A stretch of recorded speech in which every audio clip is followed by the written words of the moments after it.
YouTube, what is going on? Chris with Journos, Comics, and Pop Culture. Today, guys, I'm doing a video discussing two very popular websites, and that is Covrprice.com and gocollect.com. Now, let it be known, I'm not an expert here on these websites. I'm fairly new to Covrprice. I've been using it this past year, and then GoCollect I've been using for a couple years now. And what I'm going to go over today isn't the totality of these websites and what they offer, but specifically their database of comic books. For example, if you want to utilize these websites to look up a single comic book, see what they're doing on the market currently or in the past, whether you're in the market to buy and you want to look up a book, or whether you're in the market to sell and you want to look at what you should sell a book for. So I'm going to be talking about some pros, some cons, and kind of comparing them. And I'm going to answer what website should you use? And stick around towards the end of this video because the answer to that question is very, very important. Okay, so let's dive into this. Let's first look at coverprice.com. The one thing that was right at the top of the list for me in terms of pros for Cover Price is their the aesthetics of the website, how visually friendly it is and user friendly it is. It's just the interface is amazing, really, really vibrant and just in your face. Easy to use, uh, clear big widgets. If you want to search for things, it's very, very user friendly, very modern. Now going to Go Collect, not necessarily negative. It's not like their website is hard to navigate and whatnot, but it's not quite as modern. But their search engines are easy to find and use, and it's still very easy to navigate if you're somebody that spends even a minute or two in front of a computer on the internet during the weeks. You're not going to have a problem. But I will say Cover Price has definitely stepped it up a notch, and I really like that about them. So with that being said, let's explore a book, okay, guys? So we're gonna put in the search engine here, we're gonna put Amazing Spider-Man. Let's say issue 101. All right, we're gonna pull that up here, and Go Collect will bring up uh, as many issues. Like if there was a volume 2 that had a number 1, it'd have them all listed here. But obviously, there's only one that comes up in the search engine. We're gonna click that. And what I like about Cover Price is that it'll give you right here all options of variants. If there's a direct or newsstand, or if there's a variant or a reprint like you see here, it gives you each option, and you click on each and find the information pertaining to each individually. Okay. But it has this very nice overview right here. It tells you if it's a key comic. It tells you why. It gives you a rundown of a last recorded sale for Raw. It gives you a current trend. Don't get too caught up on the current trend. I do believe that's updated daily from day to day, and that could fluctuate. So just because this looks like it's down 11%, it could have been up 5% yesterday. So take that kind of with a grain of salt, unless you want to dive deep into the analytics of what it's doing on a day-to-day basis. It gives you a typical sale for 8.5 here. Usually it's higher when they say a typical sale. I usually see like a 9.2 or a 9.4 there. And then it gives you a raw average. Now, I've said it before, and we're going to come down here. One thing that is a bit flawed that I want everyone to take with a grain of salt is how they calculate a raw grade. It is an average, okay? And you can't say an average raw value for Amazing Spider-Man 101 is 249. So that means if you have a book that's in a 8.0 or 9.0, that fair market value is at $249. No, that's not the case. The thing with averages is, say, you can't even look at it as really a mid-range. I mean, you can, if an average value is 249, so that must mean an average mid-grade 4.5 is a 249, and that's not necessarily true. The reason that being is because when you think of averages, you would have to probably have a decent similar amount of sales on low-end books from like 0.5 and lower, to the about the same as 0.5 and up. But then you also have to look at price skewing the average sale, which are called outliers, to where your 9.8s are going to be huge, huge numbers. And even just one or two of them being sold could really affect that average, the weight of the average grade. So, you got to really take all that with a grain of salt. What I really like over here is on the left side of the screen is the graded comic sales, and it gives you each grade point breakdown. 9.8, it gives you a range and then an average of that range, and then it gives you how many sold, right? Now you can go in, let's say 9.6, here's your average range and average sale, and we can look at 13 sold, and then it brings up this complete list of what the grades were sold for and when they sold. Now, another thing that can be problematic if you're not doing your homework is that when let's go back. When Covrprice gives you an average grade here of a 9.8, oh, $9,381. That must be what I should expect to sell my book for or pay for my book if I'm in the market to buy it. About $9,300. That's not quite accurate still, and I'm going to show you why. See this low end 3,600 and the high end 15,700? Those can be books that sold at very different points in time. And this is one thing that I find problematic is when you look at this book of 9.8s, look what a 9.8 sold for in uh, 2020, over 9,000. But then you got a book here that sold in 2012 for 3,600, and you have another one that sold in 2010 for 5,400. The problem is with especially key books on the market, especially books that get hot because of movie hype or whatever it may be. Um, Having an average sale from a range of 10 plus years of data to me is can be very misleading. We should know that this book we should know that most books, especially Silver Age or Bronze Age books that are decent semi keys or first appearances, they're going to have a higher value today than they did 10 years ago in 2010. Even books that are, like I said, that are like minor keys, like say, I mean, just let's just take a Wolverine #1 of Volume One limited series, in a 9.6 or 9.8. That book 10 years ago is not what it is today, even though at a 9.6, I believe what fair market might be like 200 and something dollars at the top of my head. So it's you really gotta watch yourself and dive into these numbers, okay? Before you just make an assumption off the average, okay? Um, let's go to Go Collect now, guys. Go Collect, we're gonna pull up the same book, which is Amazing Spider-Man. What did I say? 101, right? Search this up. And same thing here. Go Collect does give you everything that populates from the search engine, reprints, and so forth. And it does give you a rundown, and I like this. It's similar to Key Comic Collector's app, where it gives you a fair rundown of fair market value of a 6.0, 8.0, 9.2. I definitely like that. And it gives you a 9.8 right here, fair market value. But we're going to click on it, and it's going to give us more details, just like just like Covrprice did.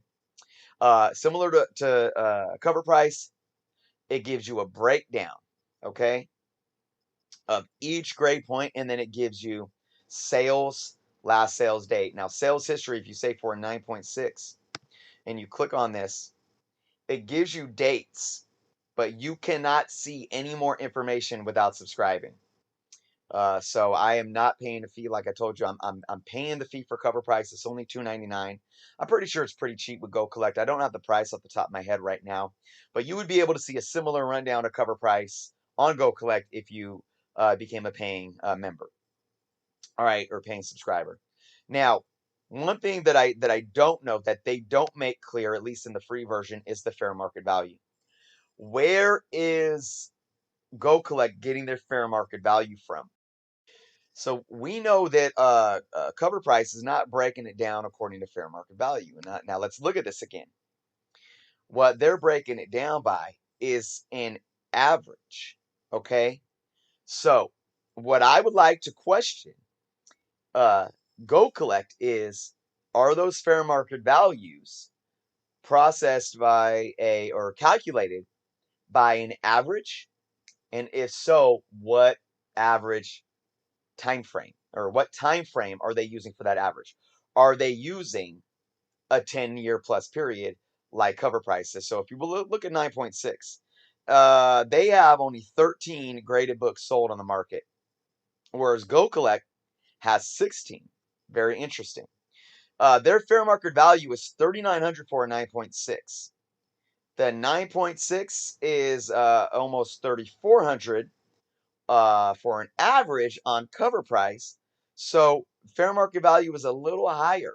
So either their Go Collect is pulling their data from slightly different sales databases, or maybe more sales databases than Cover Price is, and maybe they're basing the fair market value on something else, or maybe they're not going back a total of 10 years to realize what is the market doing currently. I think that's more important. I would look at probably over for the average of books, the standard books, I would say more accurately maybe over 3 to 5 years, but even that is a stretch. You got to probably take into consideration what each book is doing, what kind of speculation is surrounding each book, and what a fair market value is right now. Fair market value right now for Miles Morales over the last few months is going to be a lot more than it was even just a year ago. So, you got to take these things into consideration. You can't take all these numbers from any of these sites at face value. Okay. Now, um, I like what Cover Price says right here to the right of the screen. No guessing, no speculation. All Cover Price values shown are taken from real sales data from sold comics. Same thing goes with Go Collect, though, and they're very, very detailed. One thing that's a pro about Go Collect that I don't see on Cover Price, at least of yet. Cover Price is newer to the scene than Go Collect, but I like that Go Collect uses the CGC census. One thing that the CGC census will allow you to figure out is, okay, how we look at scarcity. And when we talk about supply and demand, scarcity paired with the demand for that book matters greatly. I just had an offer for my Clone Wars Star Wars #1 of CGC 8.0 uh, Marvel Marvel special feature or special Marvel edition number 15, first appearance of Shang-Chi, right? Um, I had that offer to me with plus $100 cash for my Clone Wars #1 book. Now, what I looked at going on a Go Collect was how many high grade books were on the census of CGC, and there was a ton. So if you look at Spider-Man 101, there's not many 9.8s and 9.6s at all. But even going down into the 9.4s and 9.2s, that's not too many for early Bronze Age book. But it's not rare either. It's decent. Now, when you get into the 8.0 and 9.0s, that's solid amount there down. You see there's kind of a 250 to 350 range, in this higher mid grade to kind of the beginning of the high grades. Shang-Chi had like 200 to 300 up until like 9.6. So, although that book is hot right now, because of movie hype and everything going on with the character, the fact that it has, and I measured it to other 20 to 25 cent Bronze Age key books in terms of how many were on the market, and it has a lot of high grade books on the market. So when that book cools off, that book might cool off slightly faster than other key Bronze Age books, simply because the scarcity isn't as rare. There's a lot more high grade books on the market. So when the demand cools off, it can have a deeper effect on the dip in price. Okay. So that's why the CGC census data is very, very important, and it breaks down universal, breaks down qualified, signature, restored, and GoCollect doesn't even just monitor CGC, but they look at how many CBCS and PGX books are being sold as well. So you can go in here, you can go to many different features, the analyzer, and you can look up refined sales, and you can look up, like I said, a CBCS certified blue labels, and you can see what those are doing, and put that in your search, submit. So now we added that to it, and we can see last sales and what those sales are doing, and what the sale value is in trend, and if it's up or down. So very, very uh, informative in terms of detail when it comes to these censuses. Okay, Covrprice, as far as I've dove in, doesn't really have that much detail yet. But let me tell you guys this, and I'm going to answer the question now. Okay, I'm going to answer the question to which site should you use. The answer to that question is both. The answer to that question is absolutely both. If you are only using Covrprice, you're selling yourself short. If you are only using GoCollect, you're selling yourself short. And that's why I'm actually contemplating getting that. If it's only a few dollars a month with GoCollect, and I should have had that information before doing this video, I might do that as well. But it's serving its purpose right now. I recommend you using both. I think these are two prime sources on the market right now. But I didn't, like I said, I didn't even go into Covrprice has so many other features. If you collect comics and want to use it to store for your personal database, it's amazing. You could go into your collection. Let me just show this real quick. I know this is kind of off topic of the video, but it can tell you how many books are in your collection. If you have this, I think it's $6.99 a month. It'll tell you like the value of your collection has gone up by this percent or gone down by this percent over the last 24 hours. It's really interactive. I love it. But ultimately, when looking at the market and the database of what's on the market, use both of these hands down. And don't even just use both of these. Use comicbookrealm.com too. That's another good one. If I am in the market to buy a book, I use religiously Covrprice, GoCollect, and Comic Book Realm. Those are my top three that I go to. And then, of course, I look at eBay. I look at sold books on eBay. I look at what's trending in terms of bidding wars on current listings on eBay and so forth.